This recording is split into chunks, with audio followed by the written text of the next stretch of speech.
Okay, it's reading time. Zog. You see Zog the dragon. Madame Dragon ran a school many months ago. She taught young dragons all the things that dragons need to know. Zog, the biggest dragon, was the keenest one by far. He tried his hardest every day to win a golden star. Golden star. All the dragons in year 1 were learning how to fly. Hi, said Madame Dragon way up in the sky. Now that you have been shown, you can practice on your own. And you will be expert flyers by the time you are fully grown. Zag went off to practice flying fast and free. He soared and swooped and looped the loop, then crashed into a tree.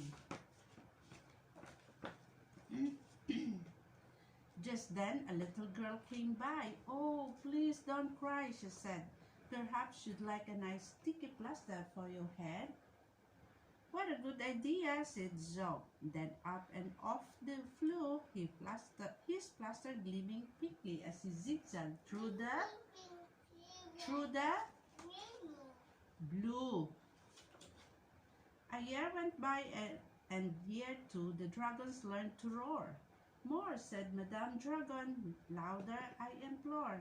Now that you've been shown, you can practice on your own, and you all be champions roarers by the time you are fully grown. Zog went to practice. He roared with fearsome force. He kept it up for hours on end, but then his throat grew hoarse.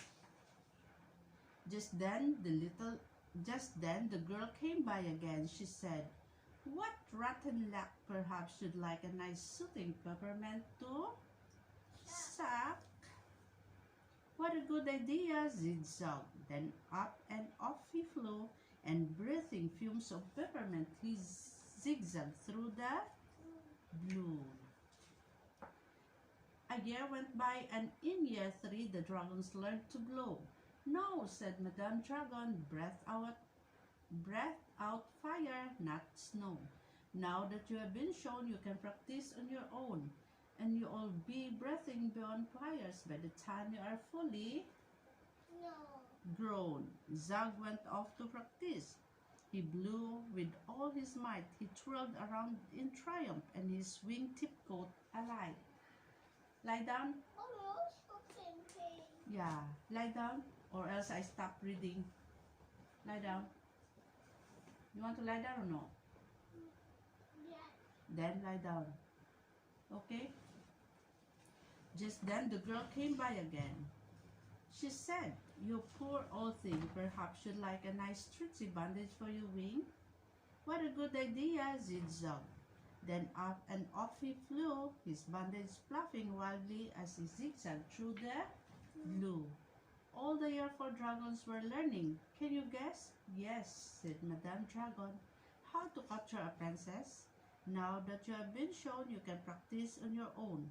You'll need to capture hundreds by the time you are fully grown. Zog went off to practice. He tried and tried and tried, but he simply couldn't manage. I'm no good at this, he cried. I'll never win a golden star.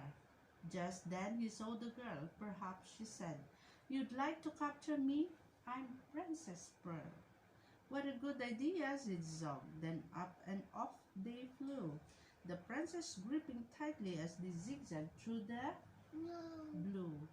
Ah, said Madame Dragon, our first princess so far.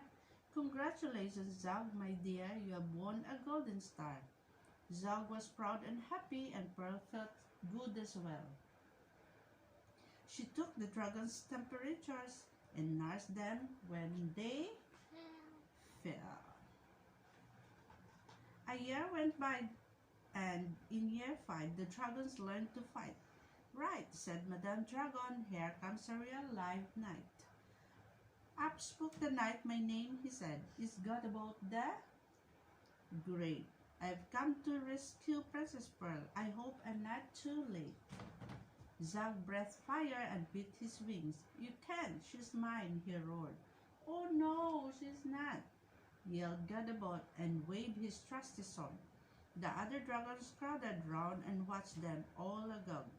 Who was going to win the fight, Sir Godabot or Zog? The Princess Pearl stepped forward, crying, Stop, you silly chumps! The world's already far too full cuts and burns and bumps. Don't rescue me. I won't go back to being a princess and prancing round the palace in a silly free dress. I want to be a doctor and travel here and there, listening to people's chests and giving them my care. Me too, exclaimed the knight, and took his helmet off his head. I'd rather wear a nice twisty stethoscope, he said. Perhaps, princess, you'll train me up? And Pearl replied, Of course, but I don't see how the two of us could fit upon your horse. Then Zog said, Flying doctors, I'd love to train the crew. If you let me be your ambulance, then I can carry you.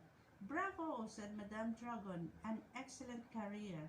And all the year 5 dragons gave a loud resounding cheer.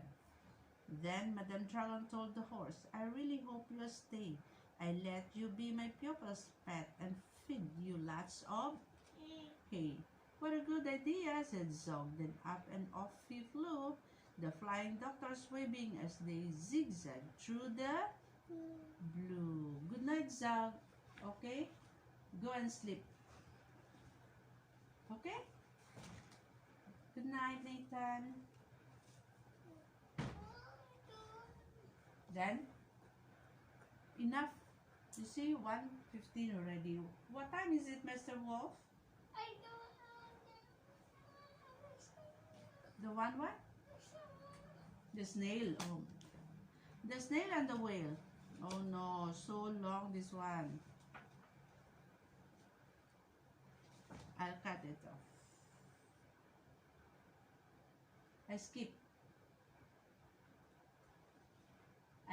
okay? And she gazed at the sky, the sea, the land, the waves and the caves and the golden sand. She gazed and gazed, amazed by it all. And she said to the whale, I feel so small. But then came the day the whale lost his way. These are the speedboats running a race, zigging and zooming all over the place, upsetting the whale with their ear-splitting roar, making him swim too close to the shore. This is the tide slipping away. You see so many rubber... Oh, speedboat. What is that? Speedboat. Yeah, speedboat. And this is the whale lying beached in a bay.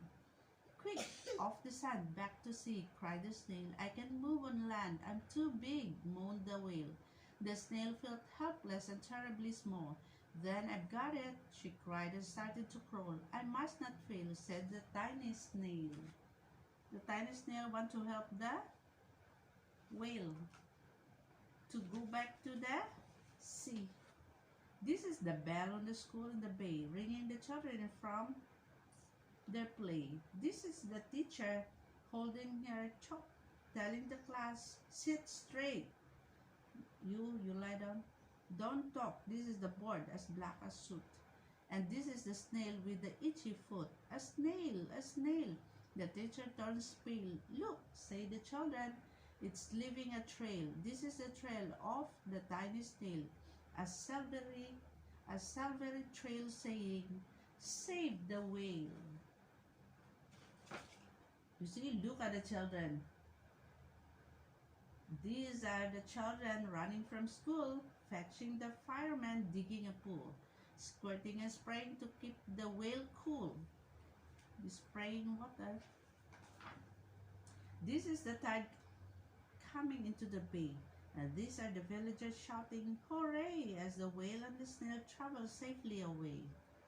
You see, the snail go back to the sea already.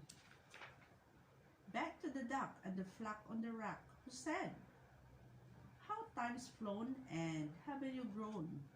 And the whale and the snail told their wonderful tale. Oh, shimmering eyes and coral caves, and shooting stars and enormous waves. And of how the snail, so small and frail, with her looping, curling silvery trail, saved the life of the humpback whale. Then the humpback whale held out his tail, and on crawled snail after snail after snail. And they sang to the sea as they all set sail on the tail of the gray-blue humpback whale. Okay. Good night, snail. Good night, whale. See you tomorrow. Okay? Good night, Ethan. Go and sleep. Okay.